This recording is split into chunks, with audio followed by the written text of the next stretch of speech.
All right, so you just launched this new marketing campaign, this new advertising campaign. You ran it for like a 7-day test, and okay, we spent $1,000 and we made $1,000 in sales, or even worse, we made $900 in sales.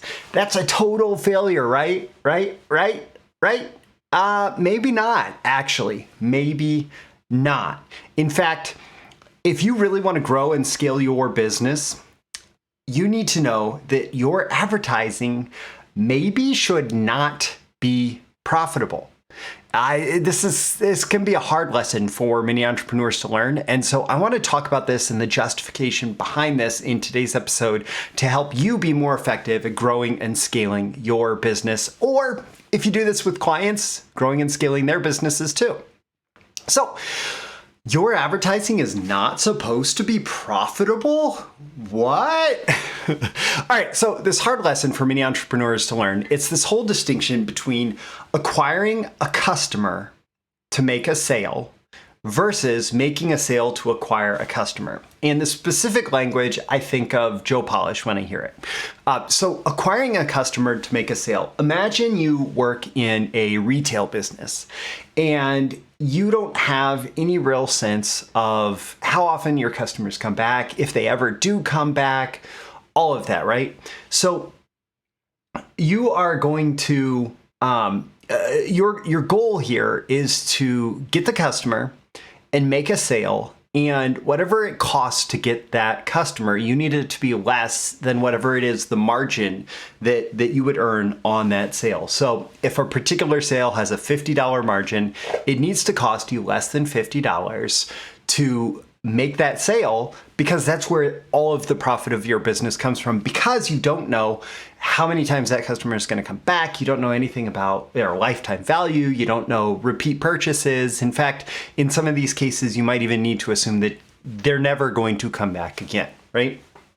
And that's if you are completely basing your entire business success off this idea that every customer who does business with you is only going to do business with you once, they're going to buy the one thing and they're going to be done, then that's how you have to think of it, right? Versus making that first sale to acquire a customer. And this is very relationship focused, right?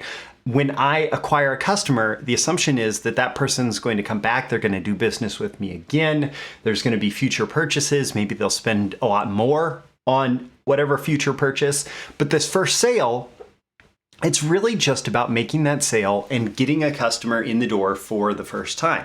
Having someone actually spend money with you for the first time, having them spend their first dollar with your business.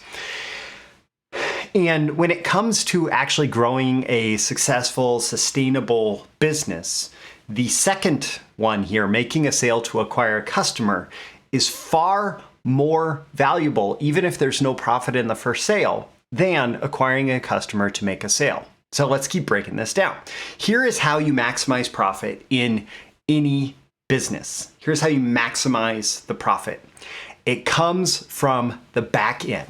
What's the back end? The back end is the additional products, services, offers that you're going to make to someone after they've already done business with you for the first time. Now, this could be something you're going to offer it to them within 2 minutes of them doing business with you for the first time, if you're using some kind of online marketing funnel with upsells, etc., right? Or maybe it is something where you're going to continue offering them different product services, whatever, through time. Maybe it's going to be some particular, what my friend Perry Marshall called the espresso machine offer, because you go into Starbucks a million times and you don't necessarily think, oh, I'm going to buy an espresso machine, but they have an espresso machine sitting in the corner, and somebody is going to be standing in line staring at that espresso machine over and over and over, and they're going to say, okay, I came for a cup of coffee, but I'm going to get that espresso machine, and they're going to spend $2,000 and walk out with an espresso machine. Well, there's a ton of profit in that particular transaction, right? So it is about having products and services, offers available for someone who is ready, willing, and able to spend more money with you. And sometimes you're going to make that offer immediately. Sometimes you're going to make that offer through time. Sometimes that offer is going to be something that's like payments spread out through time. It's going to be some kind of membership, right? But the whole point is that that is really the profit center of the business. The new customer acquisition is not the new customer, is not the profit center of the business. Now, what this comes down to is something that you calculate as lifetime value. And lifetime value can be calculated in lots of different ways. It's actually great, I think, to look at customers that are at least 1 year old, but no more than 3 years old, and get the average per customer value there, because that's people who've had an opportunity to do a decent amount of business with you, but it doesn't rely on, you know, your oldest customers or whatever. It's also a number that's going to stay pretty consistent with the business, or is going to reflect like the changing trends in the business. But lifetime value is basically the total value, it could be revenue, it could be margin, it could be profits, it could be whatever, right? But it is the total value. I like to look at it just in terms of revenue, and we're looking at this as a trend number. What's the total average amount that someone is going to spend with me after they have done business with me for the first time? And so if my first transaction has a $50 margin in it, but the average customer spends $1,000, spends $10,000, right? Like the average, whatever the average customer spends, that initial transaction, that is a small portion of the total customer value. And so if I am cheap about spending to get that first sale because I need there to be profit there, I'm going to be missing out. Let's say, the average first sale is $50 profit, whatever. And that's what I think my initial my initial advertising expense has to come in below. But then the average customer is worth an additional $950 profit going forward. Well, for every $50 that I'm being cheap about, there's $950 that I am losing out on. And so that's why we think in terms of lifetime value as we're strategizing customer acquisition versus maximizing profit. Because if we want to maximize profit, we have to focus on that $950 that comes from every new customer, not that $50 that we could make on the first transaction if it costs us nothing.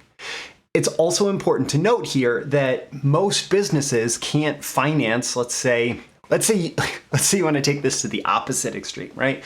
The opposite extreme is, well, if I want to maximize the number of customers that I do business with, I could spend up to $900 to acquire a customer, knowing that every customer on average is worth at least $1,000.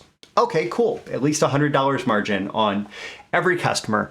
But what that number didn't account for is that takes, 3 years to get the full lifetime value of that customer. Okay, can you finance going negative $900 per customer for it to pay off in 3 years, right? So you have to consider what your in-day break-even. Now, in is used in math as a variable, but is it 7-day break-even? Is it 30-day break-even? Is it 90-day break-even? A lot of that depends on what you're able to finance in terms of growth. A lot with ad spend that's taking place on credit cards with a proven system, you may be very comfortable going negative for the first 7 days of a customer relationship with you. So you make a sale, and then within 7 days, the average customer is going to be at break even, right? So you go negative for the first 7 days, but then after that, it's all positive, right? But you acquire the customers, and you have a reasonable expectation that you're going to be positive within 7 days. Other businesses are willing to go as far as in 90 days, 6 months, 12 months, 18 months, 2 years. Again, all of this depends on your capacity to finance growth, but the whole thing is all of that also acknowledges that the most valuable source of profits in your business is not those new customers coming in the door. We're talking profits here, right? It's not those new customers coming in the door. It's all the customers with whom you have a good relationship already. Now, if you want to accelerate all of this, of course, things like running consistent promotions to your list of past customers, using remarketing and retargeting so that someone becomes a customer and they are presented all of these different appropriate upsell messages that ascend them to the higher levels of doing business with you as soon as possible. Like there's a lot of strategies that you can do to maximize lifetime value and to accelerate the break even on these customers. And a lot of times those are the campaigns that like a media buyer focuses on, and they say, oh, we have 9x ROAS, right? We have this 9x return on ad spend, because they're saying, oh, once you already have the customer, we can spend $1 to get them to spend every $9. Okay, that's great, but that is going to rely on feeding people into the front end as well for it to be scalable and sustainable in any like realistic scenario. So here's how you acquire the most customers. So we talked about how to be the most profitable. This is how to acquire the most customers. Being willing to acquire customers at break even or even at a loss. So being willing to spend $1 to get $1 back in revenue as long as it's got a new customer in tow, or $1 to get 90 cents back in revenue as long as it's got a new customer in tow, on the reasonable assumption that you're going to be able to get that extra 10 cents, or $1 to get 50 cents on the reasonable assumption you can get the other 50 cents soon enough, right? But that's what it takes to scale, is figuring out these systems that allow you to acquire as many customers as possible without losing more money than you are comfortable losing in the short term, so that in the long term, you have the most customers possible on your list so that you can maximize the total profits in the business. So it's this like two-part equation, right? One is acquiring customers with almost no profit.